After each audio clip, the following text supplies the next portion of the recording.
Big boss big boss big Boss ಅದು ಯಾರು ನೋಡ್ತಾರೆ? ನನಗೆ ಕೆರಳಿಕ್ಕೆ ಪುರ್ಸೋದಿಲ್ಲ. ಬಿಗ್ ಬಾಸ್ ಅಂತೆ ಬಿಗ್ ಬಾಸ್ ಅಂತ ಹೇಳ್ತಿದ್ದ ನಾನು ಈಗ ಬಿಗ್ ಬಾಸ್ ನೋಡದೆ ಮಲಗುವ ಸೀನೇ ಇಲ್ಲ. ಸ್ವಿಚ್ ಆನ್ ಮಾಡಿದ್ರೆ ಸಾಕು ಜಗಳ ಮಾಡ್ತಾನೇ ಇರ್ತಾರೆ. ಆ ಜಗಳ ನೋಡ್ಲಿಕ್ಕೆ ದೇವರಾಣೆ ನನ್ನಿಂದ ಪುರ್ಸೋತಿಲ್ಲ ಅಂತ ಹೇಳ್ತಿದ್ದ ನಾನು ಈಗ ಒಂದು ದಿವಸ ಅವರ ಜಗಳ ಆಡದಿದ್ರೆ ನನಗೆ ನೆಮ್ಮದಿಯೇ ಇಲ್ಲ. ಸ್ಟಾರ್ಟಿಂಗ್ ಅಲ್ಲಿ ನಾನು ತುಂಬಾ ಕ್ಲಾಸಿ ತರ no I don't watch all dramas, I am a peaceful person ಅಂತ ಹೇಳ್ತಾ ತಿರುಗ್ತಿದ್ದೆ. ಈಗ ಅನಿಸ್ತಾ ಉಂಟು ಅದೆಲ್ಲ ಸುಳ್ಳು, ಬರೀ ಏಳು. ಒಂದು ದಿವಸ ಸೋಷಿಯಲ್ ಮೀಡಿಯಾದಲ್ಲಿ ಸ್ಕ್ರಾಲ್ ಮಾಡ್ತಾ ಇರಬೇಕಾದ್ರೆ ಬಿಗ್ ಬಾಸ್ ವಿಡಿಯೋ ಬಂತು. ಅದು ನೋಡಿದ್ದು. ಆಮೇಲೆ ನಾನು part time astrologer, full time detective, emotional damage specialist ಆಗಿ ಬಿಟ್ಟಿದ್ದೇನೆ. ಬಿಗ್ ಬಾಸ್ ಫಸ್ಟ್ ಎಪಿಸೋಡಿಗೆ ನನ್ನ ಆಟಿಟ್ಯೂಡ್ ಸ್ವಲ್ಪ ಈ ರೀತಿ ಇತ್ತು. ನಂಗೆ ಈ ಡ್ರಾಮಾದಲ್ಲೆಲ್ಲ ಇಂಟ್ರೆಸ್ಟೇ ಇಲ್ಲಪ್ಪ. ಒಂದು ವಾರ ಆಗ್ತಾ ಹೇ ಅವ ಯಾಕೆ ಆಗ ಹೇಳಿದ ಅವಳಿಗೆ ಎಂತ ಆಗ್ತಾ ಉಂಟಲ್ಲಿ. 2 ವಾರ ಆಗ್ತಾ ಬಿಗ್ ಬಾಸ್ ಮನೆ ಒಳಗಿನ ಜಗಳ ನೋಡಿ ನನ್ನ ಒಳಗಿನ ಫೆಮಿನಿಸ್ಟ್ ಹೊರಗೆ ಬಂದು ಕಿರಿಚ್ತಾ ಉಂಟು. ನನ್ನ ಪ್ರೊಫೈಲ್ ಇದು ಆಕ್ಟಿವಿಟಿ ಫಾಲೋ ಮಾಡುದು ಬಿಟ್ಟು ನಾನು ಬಿಗ್ ಬಾಸ್ ಪ್ರೊಫೈಲಿಗೆ ಹೋಗಿ ಅಲ್ಲಿ ಎಂತ ನಾಟಕ ನಡೀತಾ ಉಂಟು ಅಂತ ನೋಡ್ಲಿಕ್ಕೆ ಕೂತಿದ್ದೇನೆ. ನೋಡಿ, ಲೈವ್ ಟೆಲಿಕಾಸ್ಟ್ ಆಗುವಾಗ ಅವರಲ್ಲಿ ಊಟ ಮಾಡುದನ್ನು ನೋಡಿ ನಾನು ಇಲ್ಲಿಂದ ಚಿಂತೆ ಮಾಡುದು. 4 ಗಂಟೆ ಆಯ್ತು, ಇವರ ದಿನ ಊಟ ಆಗ್ಲಿಲ್ವಾ? ಅವಸ್ಥೆ ನೋಡಿ ನನಗೆ ಯಾವುದಕ್ಕೂ ಪುರ್ಸೋತಿಲ್ಲ ಅಂತ ಹೇಳ್ತಿದ್ದ ನಾನು ಈಗ 24 hours ಲೈವ್ ಹಾಕಿ ಕೂತಿದ್ದೇನೆ. ಅದು ಸಾಕಾಗ್ಲಿಲ್ಲ ಅಂತ ಡೈಲಿ ಎಪಿಸೋಡ್ಸ್ ಮಿಸ್ ಮಾಡುದಿಲ್ಲ ಮಾರೆ. ಬಿಗ್ ಬಾಸ್ ಮನೆ ಜಗಳ ನೋಡಿ ನಾನು ಟಿವಿಗೆ ಹೋಗ್ತಾ ಇದ್ದೇನೆ. ಏ ಅಂತ ಮತ್ತೆ ರಿಯಲೈಸ್ ಆಗ್ತದೆ, ಅಯ್ಯೋ ಇದು ಟಿವಿ ಅಲ್ಲ ಮಾರೆ, ನಾನೆಂತ ಹೀಗೆ ಹುಚ್ಚರಾಗೆ ಮಾಡ್ತಾ ಇದ್ದೇನೆ ಅಂತ ಹೇಳಿ. ಬಿಗ್ ಬಾಸ್ ನೀವು ಬರೀ ಆ ಮನೆದು ಬಿಗ್ ಬಾಸ್ ಅಲ್ಲ, ಈಗ ನಮ್ಮ ಮನೆದು ಸಹ ಬಿಗ್ ಬಾಸ್ ನೀವೇ. ಬಿಗ್ ಬಾಸ್ ಮೇಲೆ ನಂಗೊಂದು ವಿಚಿತ್ರ ಕ್ರಶ್ ಮಾರೆ. ಆ ವಾಯ್ಸ್ ಕೇಳಿದ್ರೆ ಸಾಕು ಎಂತದೋ ಕಿಚುಕುಳಿ. ಅಲ್ಲ, ನಂಗೊಮ್ಮೊಮ್ಮೆ ಅನ್ಸುದು ಆ ವಾಯ್ಸ್ ಅಷ್ಟು ಸೆಕ್ಸಿ ಉಂಟು ಮಾರೆ, ನೋಡ್ಲಿಕ್ಕೆ ನರಮನಿ ಹೇಗಿರ್ಬೋದು. ಅಲ್ಲಿದು ಕ್ರೂ ಮೆಂಬರಿಗೆ ಗೊತ್ತಿರ್ಬೋದಾ ಬಿಗ್ ಬಾಸ್ ಯಾರು ಅಂತ, ಅಥವಾ ಅವರಿಗೆ ಸಹ ಗೊತ್ತಿಲ್ವಾ? ದಿನ 20ಕ್ಕೆ ಹತ್ರ ಆಗುವಾಗ ನಾನು FBI ಏಜೆಂಟ್ ಆಗಿರ್ತೇನೆ.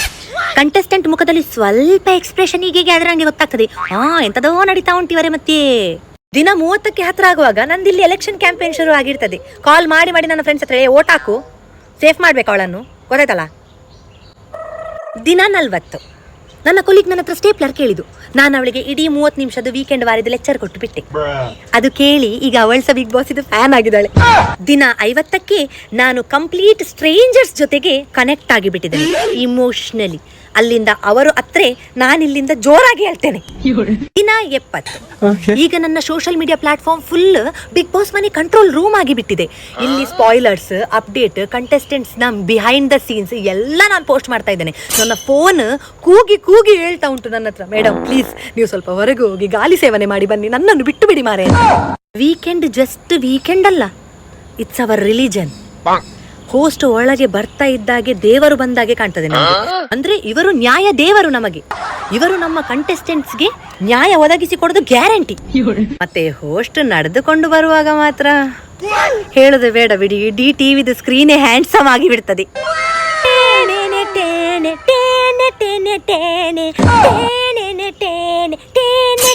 ನಂಗೆ ಆ ಮ್ಯೂಸಿಕ್ ಕೇಳೋಕೆ ಎಂತೆಲ್ಲ ಆಗುದು. ಅವರು ಮಾತಾಡ್ಲಿಕ್ಕೆ ಬಾಯಿ ತೆಗೆದ್ರೆ ಸಾಕು ನನ್ನ ಅಕ್ಕಪಕ್ಕ ಸರೌಂಡಿಂಗ್ ಎಲ್ಲ ಸೈಲೆಂಟ್ ಆಗಿ ಬಿಡ್ತದೆ. ನನ್ನ ಆತ್ಮ ನನ್ನ ಜೀವವನ್ನು ಬಿಟ್ಟು ಹೊರಗೆ ಬಂದು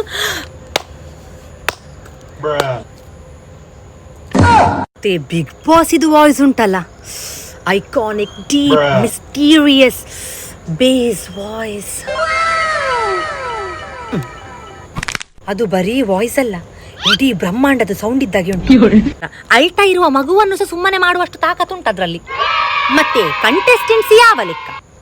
ಡಿಯರ್ ಬಿಗ್ ಬಾಸ್, ತಪ್ಪಿ ಕೂಡ ಜನರಿಗೆ ನಿಮ್ಮ ಐಡೆಂಟಿಟಿ ಡಿಸ್ಕ್ಲೋಸ್ ಮಾಡಬೇಡಿ, ನೀವು ಮಿಸ್ಟ್ರಿ ಆಗಿದ್ರೇನೆ ಸೆಕ್ಸಿ. ದಿನ 99 ಈಗ ನಾನು ಕಂಪ್ಲೀಟ್ ಸ್ಟ್ರೇಂಜರ್ಸ್ ಜೊತೆಗೆಲ್ಲ ಪೆಟ್ ಮಾಡ್ಲಿಕ್ಕೆ ಶುರು ಮಾಡಿದ್ದೇನೆ. ಅಂದ್ರೆ ನನ್ನ ಫೇವ್ರೆಟ್ ಕಂಟೆಸ್ಟೆಂಟೇ ವಿನ್ ಆಗ್ಬೇಕು ಅಂತ ಆ ರೇಂಜ್ ತಿದ್ದೇನೆ. ಅಂಡ್ ಫೈನಲಿ ಡೇ 1 ಇಂದ ಡೇ 100 ಒಳಗೆ something crazy happened. Bigg Boss ಬರೀ ಒಂದು ಶೋ ಆಗಿ ಉಳಿದಿಲ್ಲ, ಅದು ನಮ್ಮ ಪಾರ್ಟ್ ಆಫ್ ಲಿವಿಂಗ್ ಆಗಿಬಿಟ್ಟಿದೆ. ನಮ್ಮ ಮಾರ್ನಿಂಗ್ ಟೀ ಡಿಸ್ಕಷನ್ ಆಗಿದೆ, ಆಫೀಸ್ ಗಾಸಿಪ್ ಆಗಿದೆ, ಲೈಫ್ ಥೆರಪಿ ಆಗಿದೆ. ನಮ್ಮ ಲೈಫ್ ಅಲ್ಲಿ ಎಷ್ಟೇ ಟೆನ್ಷನ್ ಇದ್ರು ಬಿಗ್ ಬಾಸ್ ಮನೆ ಟೆನ್ಷನ್ ನೋಡಿ ನಮ್ಮದೇ ನಮ್ಗೆ ಮರೀತದೆ. Big boss big boss big boss ಇದು ಬರೀ ಶೋ ಅಲ್ಲ, ಇಟ್ಸ್ ಅನ್ ಅಡಿಕ್ಷನ್. ಚಿಕ್ಕ ಮಕ್ಕಳಿಂದ ಹಿಡಿದು ಅಜ್ಜರ ತನಕ ಎಲ್ಲ ಈ ಶೋ ನೋಡ್ತಾರೆ ಮಾರೆ. ಟಿವಿ, ಮೊಬೈಲ್, ಸೋಷಿಯಲ್ ಮೀಡಿಯಾ ಎಲ್ಲಾ ಕಡೆ ಬಿಗ್ ಬಾಸೇ. ಅದೆಲ್ಲ ಇರ್ಲಿ, ನಿಮ್ಮದು ಫೇವ್ರೆಟ್ ಕಂಟೆಸ್ಟೆಂಟ್ ಯಾರು? ಬಿಗ್ ಬಾಸ್ ನಮ್ಮ ಲೈಫ್ ದ ಒಂದು ಇದು ಆಗಿಬಿಟ್ಟಿದೆ. ಸಪೋರ್ಟ್ ಆಗಿಬಿಟ್ಟಿದೆ. ಸ್ಟಾರ್ಟಿಂಗ್ ಇಂದ ಎಪಿಸೋಡ್ ನೋಡ್ಲಿಲ್ಲ ಅನ್ಕೊಳ್ಳಿ, ಸತ್ಯ ಹೇಳ್ತೇನೆ, ನಂಗೆ ಒಂದು ಸಫೋಗೇಷನ್ ಆಗ್ತದೆ, ಅಷ್ಟಿಷ್ಟಲ್ಲ. Big boss has become my oxygen supply. Big boss is my survival kit.